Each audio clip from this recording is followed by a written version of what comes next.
Of Rees-Mogg now. 0345 6060 973.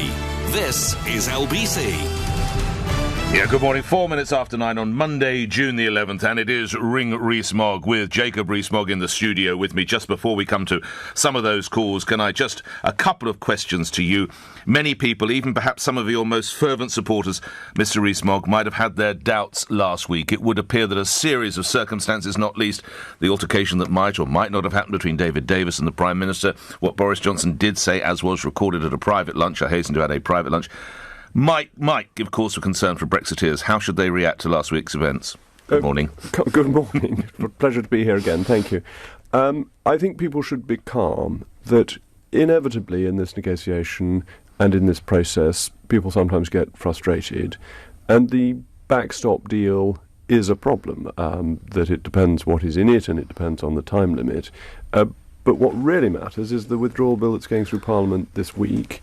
And very importantly, an article jointly authored by Amber Rudney and Duncan Smith saying basically if you don't vote for this, you risk getting Jeremy Corbyn, and that there are further discussions to have on how we leave, but this is just bringing in the decision to leave. And there's quite a degree of unity within the Conservative Party at the moment. So I'm optimistic about what's happening. I think it's going slowly in the right direction, more slowly than I would like, but still in the right direction. How necessary is a backstop? I don't think a backstop ought to be necessary, and it's crucial that any backstop that is devised is not the front stop. It mustn't be so attractive to the EU that the EU say, well, that's fine, we'll just stick with that.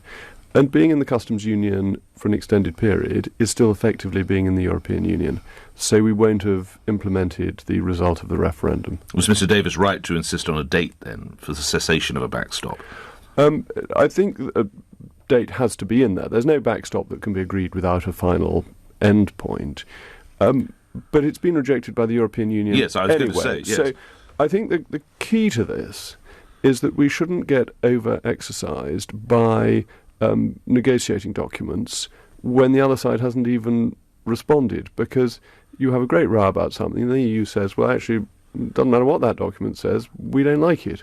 And we need to just be a little bit more patient as these negotiations go on. I'm sure you've already heard this, but just to remind some of my listeners, this was, again, he didn't realise he was being taped, or at least we understand, Foreign Secretary last week. Imagine Trump doing Brexit. What would he do? All sorts of breakdowns, there'd be all sorts of chaos. Everyone think he'd gone mad, but actually, you might get something. A touch of the Trumps, Jacob Rees-Mogg. Is that what we should employ, Britain should employ? I think that Donald Trump has turned out to be a surprisingly effective negotiator from the American point of view. He seems to have succeeded in his discussions with China. He will be having discussions with Kim Jong-un, which nobody thought were possible a few months ago, and no previous president seemed at all likely to achieve. There is something in the Trump style that is very successful.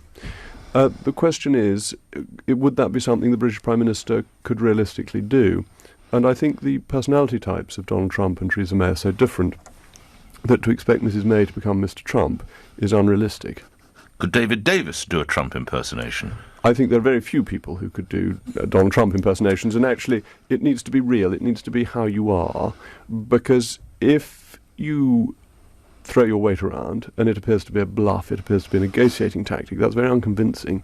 The strength of Donald Trump's position is that when he says things that are really quite surprising, it looks as if he means them.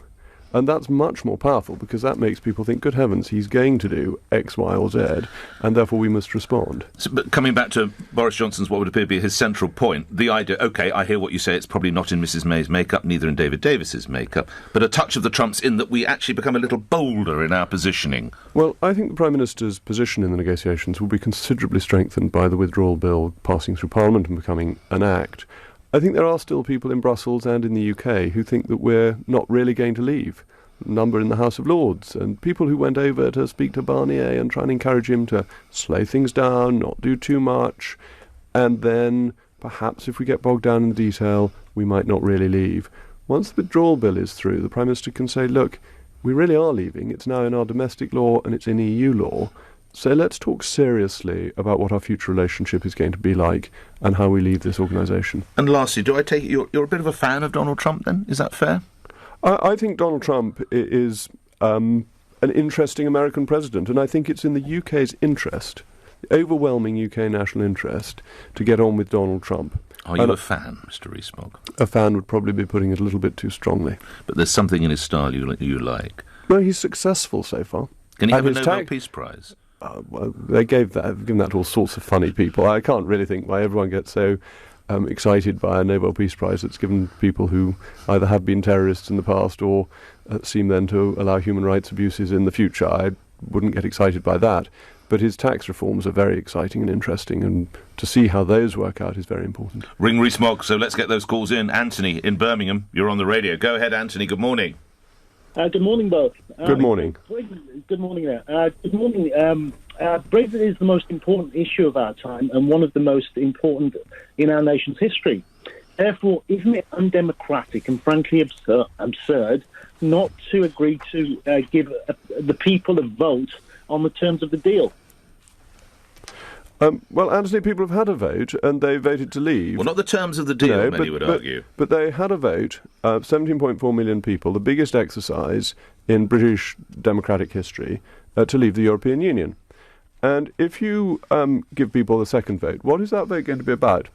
Is it going to be that you accept the deal or leave without a deal? Or is it going to be that you accept the deal or remain within the European Union?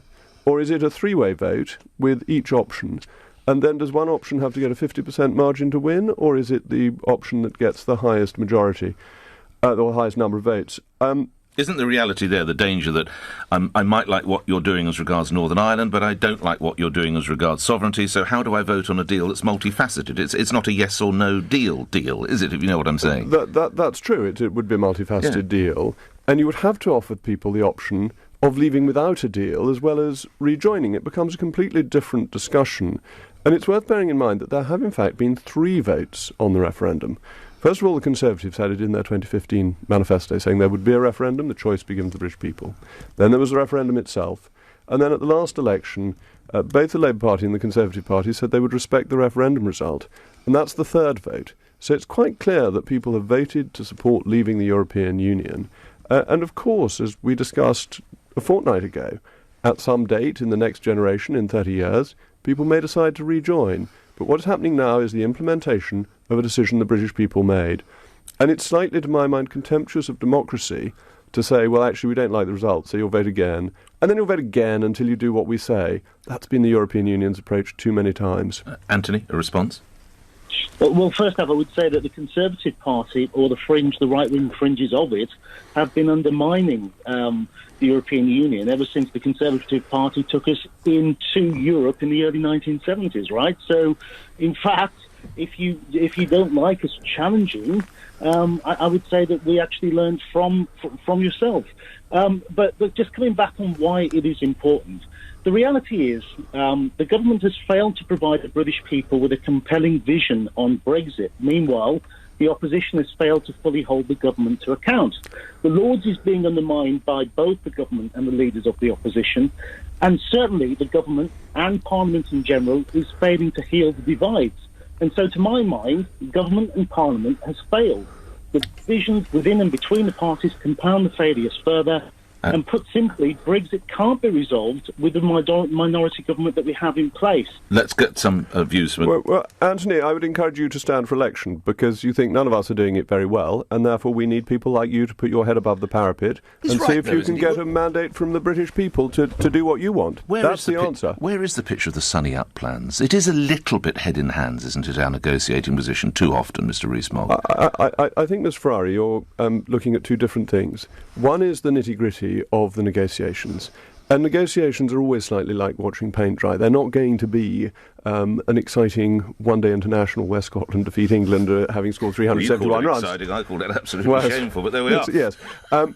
But there is the opportunity once we've left, and that is really exciting, and lots of people have talked about that, the opportunity for cheaper food, clothing and footwear, the opportunity to make trade deals across the world. Well, why isn't that being boasted? Why aren't we hearing that from the rooftops? Why isn't Mrs May talking about that and David Davis rather than fighting all the time?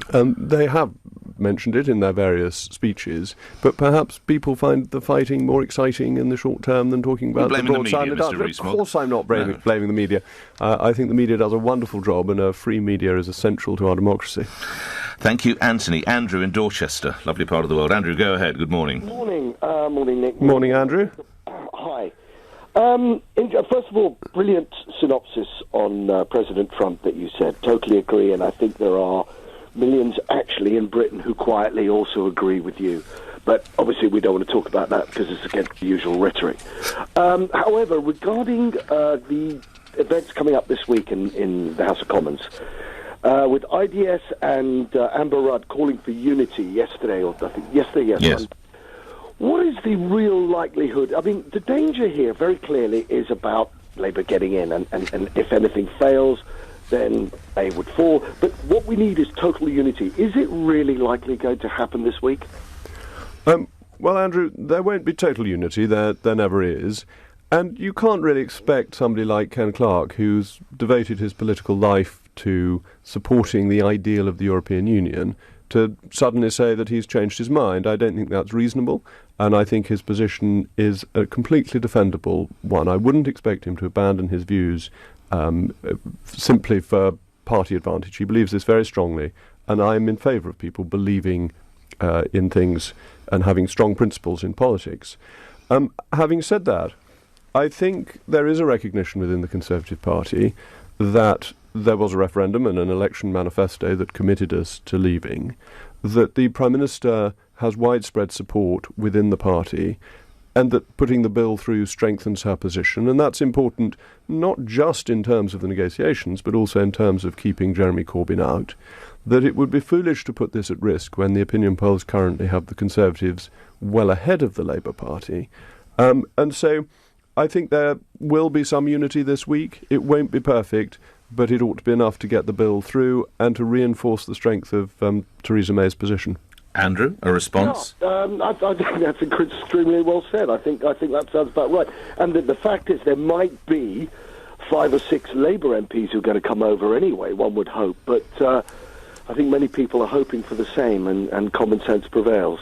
Quick response from you to wrap that up. Well, Andrew, I think that's right. And Caroline Flint has been very impressive on this in saying that she recognises what people have voted for as a Remainer, though I probably oughtn't to praise her because she's already been compared to me by Chris Leslie, which is probably the worst insult that could ever have been thrown at her, so I feel rather guilty mentioning her again. Can I get you on thank you for that, Andrew. Can I get you on another matter? As we speak, there is a ship on the high seas, the Aquarius. The crew of the rescue ship pulled 229 migrants from the water or from traffickers' unseaworthy boats, including 123 unaccompanied children and 7 pregnant women, reports one of our national newspapers today. And now there seems to be both Italy and Malta refusing to take the ship Aquarius, despite the fact that there are some pregnant women on board. Jacob Rees-Mogg. The new Italian government has made it very clear that it's not going to run with the immigration policy that has been there in the past. And this is one of those very difficult issues because of the law of unintended consequences that people have been putting to sea in unseaworthy boats. I mean, in total, there's about 640 people on this boat now. They've been putting to sea in leaky boats because the people traffickers know that they will then get picked up and they will get taken immediately to a European country. And what ought actually to happen is that they ought to go back to where they started and that they ought to be looked at. You would turn Aquarius back? I think the problem, and this has led to deaths, I mean, this is really serious. People have drowned in large numbers in the Mediterranean because the people traffickers have felt that they just push people out into the sea as soon as they're into international waters. Instead of being taken back to where they came from, they get into the European Union. Once in the European Union, they can go anywhere. And I think this policy has been really dangerous, actually, and has sacrificed lives. And it would have been better to try and create safe areas under UN control or something like that, to ensure that people go back to the countries that they've come from and be looked after there rather than giving them automatic entry into the EU. So these 640 souls, the boat turns round, takes them back to Libya? Assuming Libya, but they need to be looked after once they're in Libya. Right. And the UK... So you have a UN humanitarian camp. I see. And the UK is spending more money than any nation other than the US in refugee camps around Syria to look after people near where they've come from, rather than making it an international refugee policy problem. And I've always thought that's the right policy. I think it achieves the best humanitarian outcome. And just a brief word on how the political landscape has changed in Italy, which is what has really brought about the fact that Italy haven't welcomed these 630-plus people. Well, it's fascinating. The Italians have got rather fed up with being a satrapy of the European Union and think that they should start doing things for themselves. And we will see more of that across Europe? We'll see more of that. The difficulty, of course, is that other countries have tried this before. Greece had a shot at disobeying the European Union and had their government forced into line. So what was it? Over 60% of people voted against austerity in a referendum in Greece. And then the government introduced an even more austere austerity programme because the European Union told it had to. So the European Union's contempt for democracy is an important factor to bear in the back of one's mind. Nathaniel in Dover, you're through to Jacob Rees-Mogg. Go ahead, Nathaniel. Morning. Good morning, Nick. Good morning, Jacob. Morning, Nathaniel. Morning. So I obviously live on quite a perilous border with oncoming Brexit. I want to know when the government are going to start taking the problems we face seriously down here. Would you want to just, for my listeners who aren't familiar with the problems in Dover, what do you mean by the problems, Nathaniel?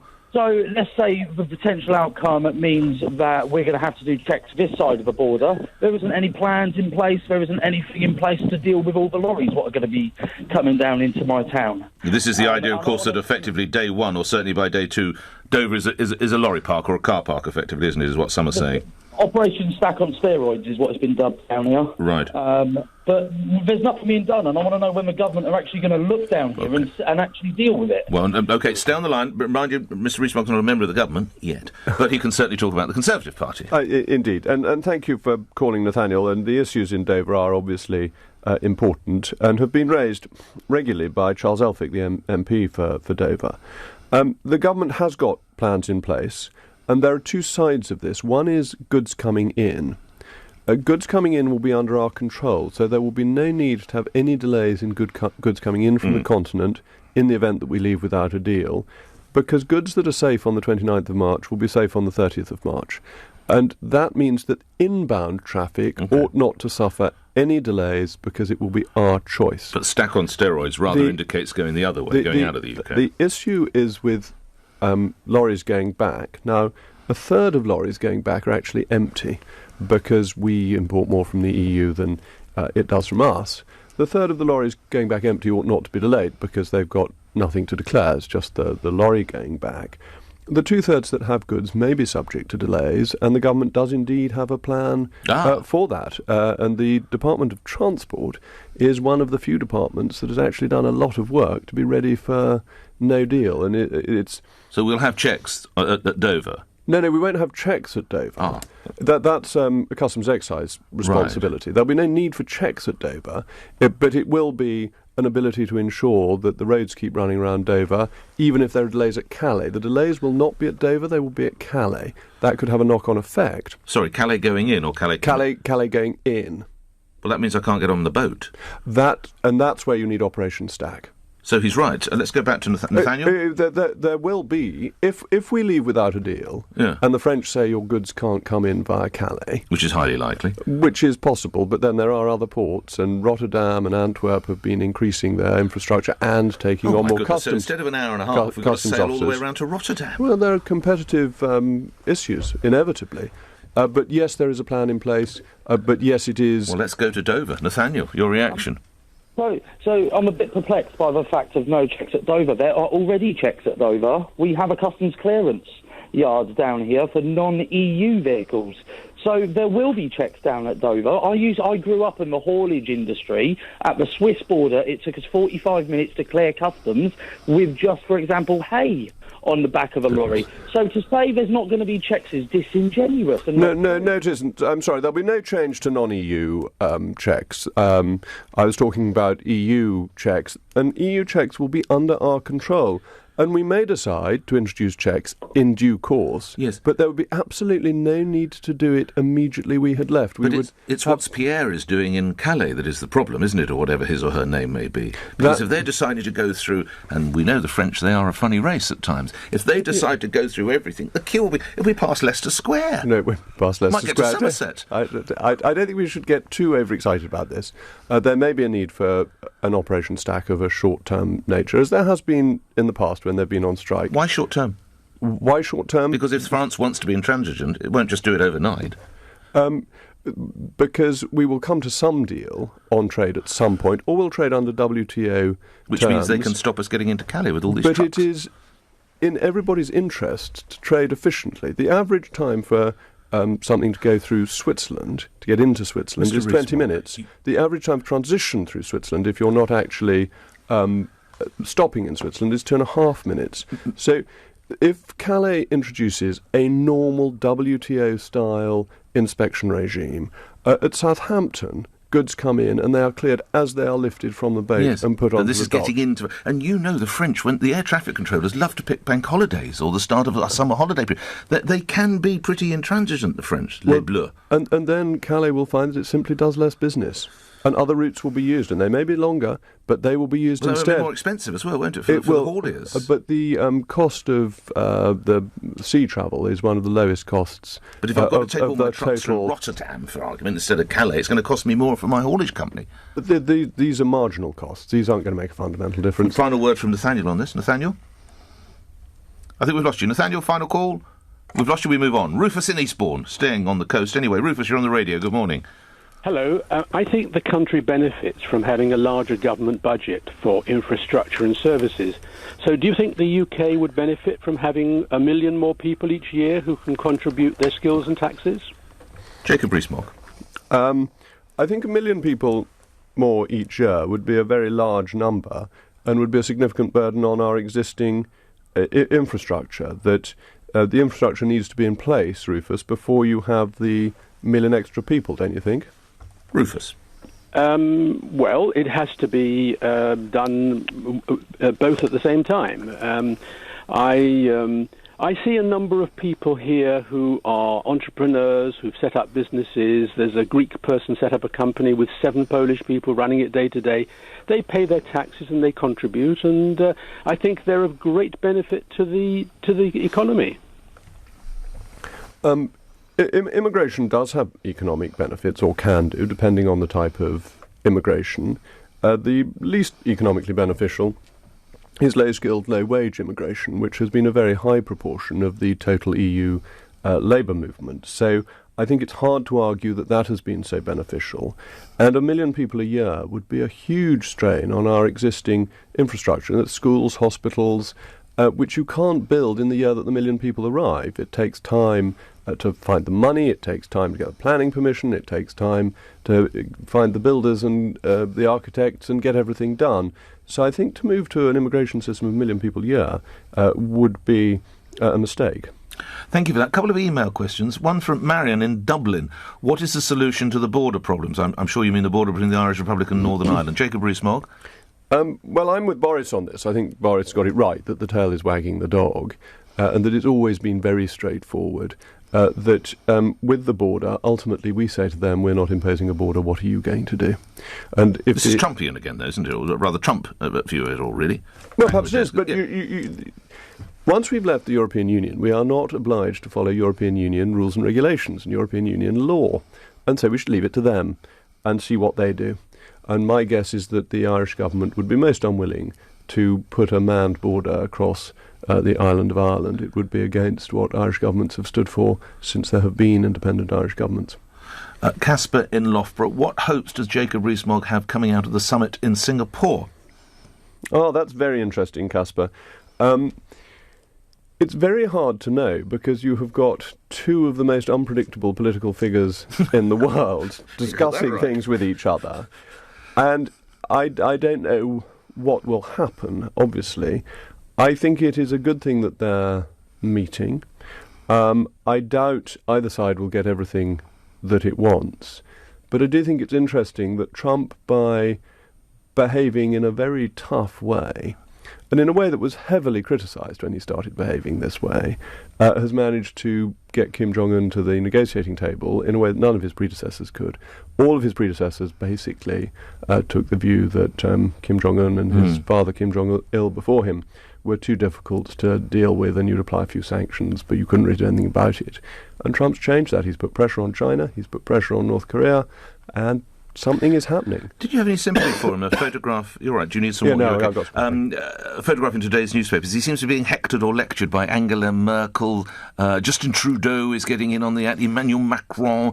We can't quite see Mrs May's body language, but he seems to be getting quite a ticking off. I thought that picture was quite extraordinary. There is the most powerful man in the world being told off by at least 5, because fortunately you can't see our Prime Minister. She's wiser than to be doing this.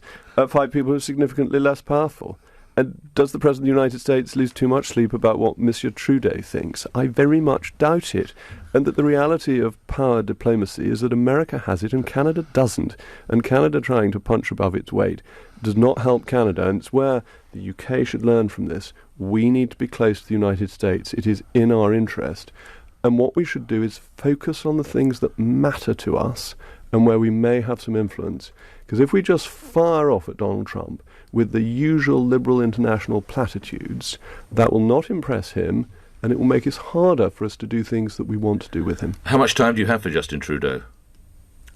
Well, I'm not a Canadian. I don't have a vote in Canadian elections. But perhaps he could be Governor of the Bank of England, because his competition seems to have that post at the moment. Final call. Pauline in Edmonton. Now, we're going to be talking about this in a moment's time. Your question, and your call to Jacob Rees-Mogg. Pauline, go ahead. Hello, Mr. Rees-Mogg. Hello, Pauline. Hello. I wanted to ask whether any of your children is addicted to computer games, and if not, how do you prevent them being so? This as a game. Are you familiar with a game called Fortnite, Mr. Rees-Mogg? I'm not familiar with a game called Fortnite. Remind me the ages of your children. The oldest. The eldest is 10 and the youngest is 11 months. Yes, well, so the 11-month-old one is fine. A 10-year-old could be involved in something called Fortnite. But isn't. I mean, do you limit the amount of time he's allowed? Well, my 7-year-old and my 6-year-old, about to be 6-year-old, 8-year-old, he's just been 8. Good heavens, I get into trouble for getting that wrong. And my 8-year-old and about to be 6-year-old, the first thing they say to me in the mornings in Somerset is, can I have a go on the iPad? And I'm trying to train them to say, good morning, first. And I give them half an hour. Actually, I give them 31 minutes. They get an extra minute to give them time to find the thing that they want. And then an alarm goes off and they stop. And that works as well as anything. Yes. But I'd be loath to tell people how to What about the 10-year-old? bring up their children. The 10-year-old isn't so interested. Oh, so, right. Okay. Hasn't got hooked on that. Are you speaking from person? Pauline, back to you. Do you have problems with a child or a grandchild on Fortnite? No, I just thought that since Mr. Rees-Mogg has got 6 children, yes. I wondered what his experience of this is. Well, there we are. It's a strict time limit. It's a time limit. I'm not that strict. They may get another go later in the day, but they get if that. they ask nicely. No, this Fortnite, be aware of it. There's a child, a 9-year-old, who was so addicted she would soil herself rather than break off from the game. Oh, I heard about that, yes. It's quite incredible, this game. It's a hold, so well done. Perhaps 32 minutes, but make sure that you limit it. Jacob Rees-Mogg, thank you. We look forward to seeing you again soon. Great Jacob pleasure, Rees-Mogg appearing here on LBC, where news is next. Donald Trump has said there's excitement in the air ahead of his summit with Kim Jong-un. US and North Korean diplomats are meeting in Singapore after their leaders arrived in the city-state yesterday. Conservative MP Jacob Rees-Mogg has told